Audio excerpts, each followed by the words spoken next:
అదే RTV app వార్తల్ని క్షణాల్లో చదివే అవకాశం ఉంటుంది. ఒక న్యూస్ పేపర్, ఒక టెలివిజన్ ఛానల్ మీ చేతుల్లో ఎప్పుడూ ఉంటాయి. శ్రీలంక సముద్ర జలాలలోకి వెళ్ళి అలాగే 50 రోజులు పైగా చిక్కుకున్నటువంటి కాకినాడకు చెందినటువంటి మత్స్యకారులు అయితే సురక్షితంగా ఇప్పుడైతే కాకినాడ చేరుకున్నారు. ప్రస్తుతం మాట్లాడే ప్రయత్నం చేద్దాం. సార్ చెప్పండి, మీరు అక్కడికి ఎప్పుడు వెళ్ళారు, ఎలా చిక్కుకున్నారు, అసలు అక్కడ ఏం జరిగింది? నేను 8వ నెలలో నేను కొండవతే బోటు 7వ నెలలో కొనుక్కున్నాను. 7వ నెలలో కొనుక్కున్నాను. ఈ 7వ నెలలో నుంచి నలుగురిని మెకానిక్, డ్రైవరు, వంట బోటుని తీసుకుని వెళ్ళి బోటు తీసుకొద్దామని 8వ నెలలో 2వ తారీఖు శనివారం 8 గంటలకి తూతూరు హార్బర్ నుంచి వచ్చేసాం. వచ్చి ధనస్కోటి రామేశ్వరం ఒక నైట్ పొగలకి 9-10 అవుద్ది. రామేశ్వరం వచ్చేసింది. అక్కడ ఆఫ్ చేసుకుని భోజనం అది చేసి అన్ని 12 ఎంత అవుద్ది బయలుదేరి వచ్చేస్తున్నాం రామేశ్వరం నుంచి వచ్చేస్తుంటే సాయంత్రం 5:30. కొద్దిగా వాతావరణం కూడా మసాబుగా ఉంది, కొద్దిగా మమ్మొచ్చి టైప్లో ఉంది. ఇంకా వచ్చేస్తున్నాం. మేము వచ్చేస్తుంటే వెనకాల మా వాళ్ళు వెనకాల ఉన్నారు. చూడలేదు, నేను టీరింగ్లో ఉండి ఇలాగ డోర్ పక్క వచ్చి చూస్తే వెనక్కి ఇలా సూత్తులోకి కోస్ట్ గార్డ్ వస్తుంది. మన డ్రైవర్ చేస్తే కోస్ట్ గార్డ్ వస్తుందంటే ఇన్నేదేమో అనుకున్నాడు అండి. అనుకుంటే కొంచెం స్పీడ్ అయితే చూశాడు. స్పీడ్ ఏం లాక్కు ఆఫ్ చేసి చూసేసి నేను ఇలాగ పరిగెత్తించి అన్నీ చేస్తే కొట్టడం జరుగుద్ది అనేసి ఆఫ్ చేయించాడు. ఎన్ని గంటల సమయం కరెక్ట్గా? అది సముద్రం ఎన్ని గంటల సమయం? 5:30. అప్పుడు మా వాడు అడిగాడు, ఇండియా కొట్టుకోడ్డా లేదో శ్రీలంక అయిపోయారు అనుకున్నాం. టీరింగ్లో ఉన్నవాడిని కూడా తీసుకొచ్చి మా అక్కడ కూర్చోబెట్టేసి ఎక్కడేమున్నాయి మొత్తం A to Z అన్నీ నెతికేసి ఇంకా బేబత్యం చేశారు. మీకు తెలుగు మాట్లాడే డబ్బింగ్ మాట్లాడే పెద్దవాడు వస్తుంది, లోపల తీసుకెళ్తాం అనేసి లోపల తీసిపోయారు. వాళ్ళ అండర్లో తీసుకెళ్ళిపోయి ఇంకో షిప్ వచ్చింది. ఇంకా వాళ్ళు వచ్చిన తర్వాత బోటు మొత్తం గత్తర్ చేశారు. మీ బోట్లో కొత్త బోట్ అంటున్నారు, అందులో ఏమేమి ఉన్నాయి? పాత బోటే సెకండ్ మీరు కొన్నారు. నేను సామాన్లు కొనుక్కున్నాను. మళ్ళీ నా బోట్లో వచ్చిన సామాన్లు జాయింతడు, ఈ గెళ్ళు లైట్లు, ఈ మన ఇక్కడ దొరకవు. కేరళలో దొరికిన సామాన్లు ఇక్కడ దొరకవు. సోలార్ లైట్లు ఇటు జడ్డు 2 లక్షల రూపాయల సామాన్ల దాకా ఇచ్చేసి కొనుక్కున్నాం. ఇంకన్నీ అక్కడ కొన్ని గత్తరైపోయినాయి. మేము జైలుకి వెళ్ళిన తర్వాత మొత్తం పక్క కూడా బోటు కూడా పగిలిపోయింది, డ్యామేజ్ అయిపోయింది మొత్తం. దానికి కూడా దగ్గర ఒక 50 లక్షల రూపాయలు అవుతుంది.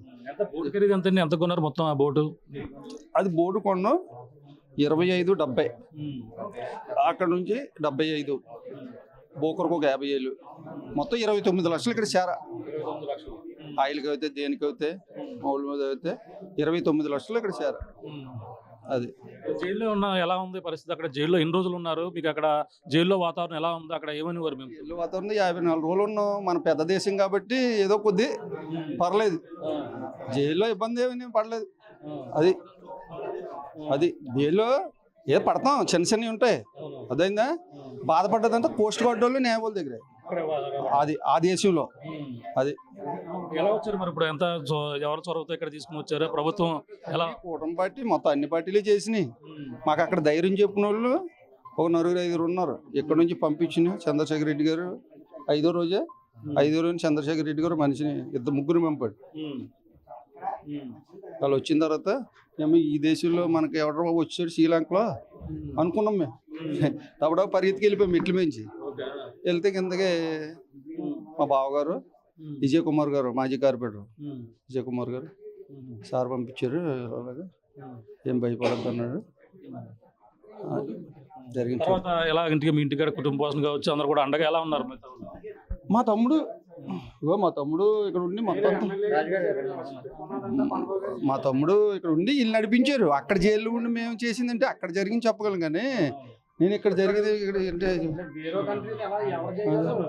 ఇంకో మత్స్యకారు ఉన్నారు, మాట్లాడే ప్రయత్నం. చెప్పండి, ఏం జరిగింది అసలు అక్కడ ఆ రోజు? మీకు ఏం జరిగింది? ఆ రోజు బోట్ తీసుకుని వస్తున్నాం సార్. మేము ఇలాగ తూతూరులో బోట్ కొన్నాం. బోట్ కొని తీసుకుని వస్తున్నాం. వచ్చే ప్రాసెస్లో ధనుష్కోటి మార్నింగ్ 9:30 కల్లా వస్తాం. ధనుష్కోటి దాటి వస్తుండగా ఆ రోజు సాయంత్రం 5-5:30కి ఇలాగ శ్రీలంకని వచ్చి పట్టుకోవడం జరిగింది. ఇంకా అక్కడ నుంచి ఇంకా వాళ్ళ బార్డర్లో తీసుకుపోయి జఫ్నా మమ్మల్ని తీసుకెళ్ళి జఫ్నా జైల్లో పెట్టారు. ఎలా ఉంది జైల్లో? ఎలా ఉందా జైల్లో? ఏమనివారు అసలు మిమ్మల్ని? ఏమైనా కొట్టడం కానీ ఇలాంటివి ఏమైనా చేశారు? లేదు సార్, అసలు ఏం చేయలేదు సార్. మన ఇండియన్ అంటే చాలా గౌరవంగా చూసి చాలా బాగా చూస్తారు. ఇండియన్ ఎంబసీ చాలా బాగా చేస్తారు సార్. అంటే మీరు వస్తారనుకున్నారా లేదా? అంటే దాదాపు ఎన్ని రోజులు ఉన్నారు మొత్తం జైల్లో మీరు? 56 రోజులు ఉన్నాం సార్. వస్తామంటే ఇక్కడ మన ఇండియాకి మనం కౌరు ఇండియన్ ఎంబసీ ద్వారాగా మనకి ఫోన్ ద్వారాగా చేసి ఇక్కడ సార్లు తెలుసున్న వాళ్ళు అది మన ఇప్పుడు అధికారి టీడీపీ వాళ్ళ సార్ అందరూ చెప్పి ఇక్కడ ఉండి ఎవరు చేసిన వల్ల ఇంత ప్రోత్సహించడం వల్ల మనం రావడం జరిగింది సార్. అందులో మనుషులతో పాటు బోర్డు రావడం అంటే శ్రీలంక ఇది ఫస్ట్ టైం సార్. అంటే ఇంటితో మాట్లాడడం కానీ చేయించేవారు మీతో, మా వాళ్ళతో కుటుంబ సభ్యులతో మాట్లాడడం ఎలా ఉన్నారు? ఓటు వాయిదాకి వచ్చిన వాళ్ళు మన ఇండియన్ ఎంబసీ వారు ఫోన్ ఇచ్చేవారు సార్. ఇచ్చి అప్పుడు ఇంటికి వచ్చి మాట్లాడుకున్నాం సార్.